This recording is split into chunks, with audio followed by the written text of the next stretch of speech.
Welcome back guys, मैं हूं प्रियंका और आज मैं आपके लिए लेकर आई हूं एक ऐसी स्टोरी जो कि 4 दोस्तों की है। ज़्यादा देर नहीं करते हुए शुरू करते हैं स्टोरी को। तो 6 साल पहले की कहानी है ये। तो इसके जो लोग होते हैं 4 दोस्त, वो ये हैं रोहन, सना, कबीर और श्रुति। तो ये चारों जो दोस्त हैं वो डिसाइड करते हैं कि वो एक मणिपुर के ऐसे गांव को शूट करेंगे, मतलब यूट्यूब सीरीज के लिए, जिसका रिकॉर्ड अभी कहीं होगा नहीं। और उसका नाम है खानपोक। खानपोक नाम की जगह जो है वो कहीं भी रिकॉर्ड्स में नहीं है। तो इन्होंने डिसाइड किया वो वहां पर जाके एक वेब सीरीज बनाएंगे। तो प्लान इनका बिल्कुल सिंपल था। ये सोचते हैं कि शुरू करेंगे, हम दिन में स्टार्ट करेंगे और रात तक अपना शूट करके आ जाएंगे। और ये इन्होंने जब इंटरनेट पे चेक किया तो उन्होंने ये देखा कि 1950 के बाद इसका कोई जिक्र नहीं है कहीं पे भी। तो इन्होंने जर्नी शुरू करी और इनका प्लान ये भी था कि जो सुबह की पहली किरण है वो उसे कैप्चर करेंगे। लेकिन इन्होंने देखा कि जब वो ट्रैवल कर रहे थे तो जो ट्रेन थी वो ऑलरेडी 7 घंटे लेट हो गई थी, जिसकी वजह से उनको लेट हो गए और वो वहाँ पे पहुँचते पहुँचते उनको शाम हो गई। और जब वो वहाँ पहुँचते हैं तो देखते हैं जो रेलवे स्टेशन था वो बिल्कुल खाली था, बिल्कुल सन्नाटा था। वहाँ पर कुछ ही गाड़ी थी जो कैब बोलते हैं जिसे, वो ले जा रही थी। उनमें से जैसे उन लोगों ने इस गांव का नाम लिया जिसे उन्हें शूट करना था, उस गांव का नाम था खानपोक। तो खानपोक जो गांव है वहाँ पे जाना कोई पसंद नहीं करता है। तो जैसे ही इन लोगों ने टैक्सी ड्राइवर से बोला कि उनको वहाँ जाना है तो सभी लोगों ने मना कर दिया। सब लोगों ने कहा वहाँ पर जाना खतरे से खाली नहीं है। फिर भी हम आगे चलते रहे, मतलब उन्होंने बोला कि वो आगे चलते रहे। और फाइनली एक पुरानी टैक्सी थी जिसमें एक ड्राइवर बैठा हुआ था और जिसका चेहरा बिल्कुल नीचे की तरफ झुका हुआ था। तो इन लोगों ने पूछा खानपोक तक चलेंगे आप? तो उसने बोला कि मैम मैं नहीं जाऊँगा। इनको लगा यार अब यही आखिरी उम्मीद है। तो उसने उसको बोला कि हम आपको दुगने पैसे देंगे। वो तब भी नहीं माना। फिर उन्होंने बोला हम आपको 3 गुना पैसे देंगे, तब तो चलोगे? तो उसने पहले तो बहुत सोचा और कुछ देर बाद बोला ठीक है चलूंगा। तो उन्होंने बोला कि आप कितना टाइम लग सकता है? तो ड्राइवर ने बोला आपको पहले तो मैं सलाह दूंगा कि आप वहाँ मत जाओ, बट अगर आप फिर भी जाना चाहते हो तो अराउंड 30 मिनट्स लग जाएंगे। तो वो लोग भी सोचते हैं ठीक है, फिर भी वो लोग गूगल पे चेक करते हैं तो उतना ही टाइम दिखा रहा था। वो लोग बैठते हैं गाड़ी में। अब गाड़ी स्टार्ट होती है।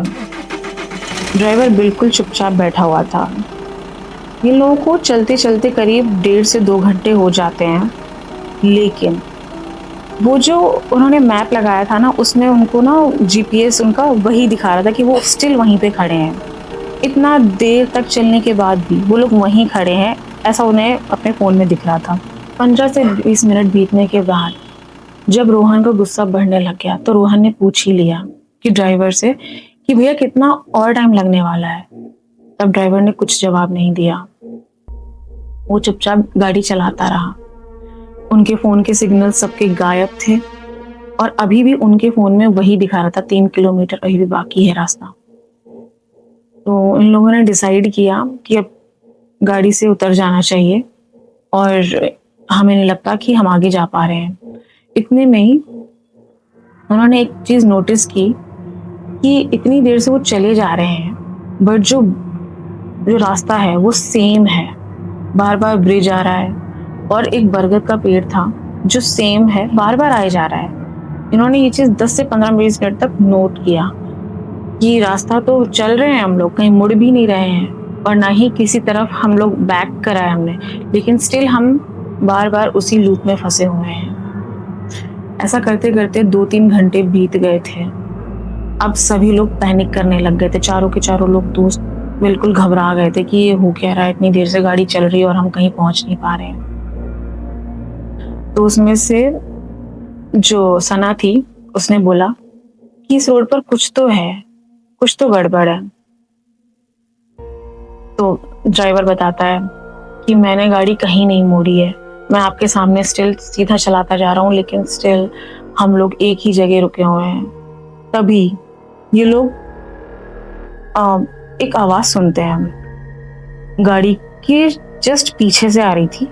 गाड़ी के पीछे उन्होंने एक आवाज सुनी, जैसे कि कोई कील है ना, कील, उससे कोई गाड़ी को खरोच रहा है। ऐसी इतनी तेज वो आवाज थी कि वो सबको आ रही थी, और सब इतने डर गए थे कि ये हो क्या रहा है, गाड़ी के पीछे कौन है। जब वो लोग शीशे से देखते हैं पीछे, दिख कुछ भी नहीं रहा था, बिल्कुल अंधेरा था, लेकिन ये आवाज इतनी तेज थी कि सबने सुनी। तो इतने में ही वो लोग एक आवाज सुनते हैं जो जंगल की तरफ से आ रही थी। जंगल में उन्होंने सुना कि कुछ जानवर हैं जो रो रहे हैं जोर जोर से, और उसी के साथ एक ऐसी दर्द वाली चीख जो एक औरत की चीख थी। वो चिल्ला रही है, रो रही है, और साथ में कुछ जानवरों की भी आवाजें आ रही थी। अब ये लोगों का बिल्कुल फ्रीज हो चुके थे, इतना ज्यादा डर गए थे कि एक तो बीच में जंगल में फंसे हैं और चारों तरफ से इस तरीके की आवाजें।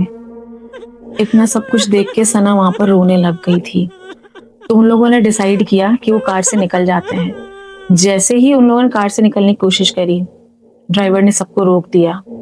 उन्होंने बोला, यहाँ पर अगर आप बाहर निकले तो कहीं भी यहाँ से जा नहीं पाओगे, क्योंकि यहाँ पर कुछ ऐसा है जो आपको जिंदा वापस नहीं भेजेगा।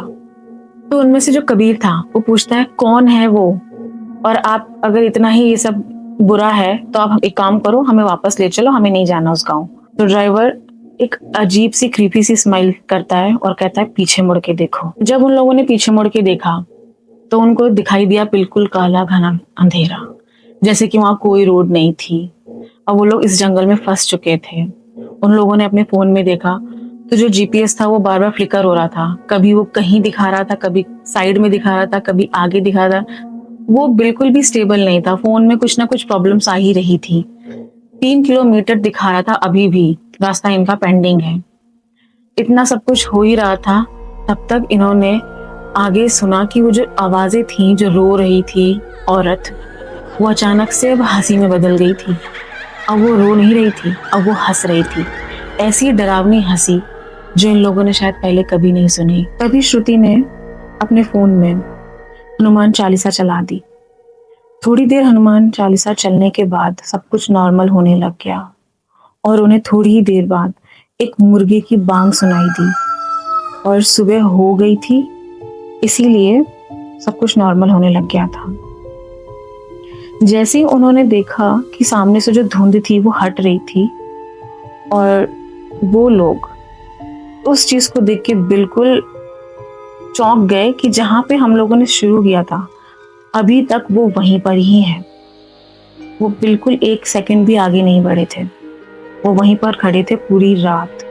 और जो भी चीजें होती रही उन्हें उन लोगों ने महसूस किया, फील किया। इन लोगों ने डिसाइड किया कि अब वो लोग कोई शूट नहीं करेंगे। उन लोगों ने ड्राइवर से बोला कि ना दोबारा से रेलवे स्टेशन छोड़ते हैं, और ये लोग वापस चले गए। उस दिन के बाद से उन्होंने कोई शूट नहीं किया मणिपुर में, क्योंकि वो वहाँ जाना ही नहीं चाहते थे। और अगर आज भी वो लोग देखते हैं तो उस जगह का कोई रिकॉर्ड नहीं मिलता है उन्हें। तो ये थी आज की कहानी गाइस। आपको अगर अच्छी लगी हो तो लाइक, सब्सक्राइब, शेयर जरूर कीजिएगा।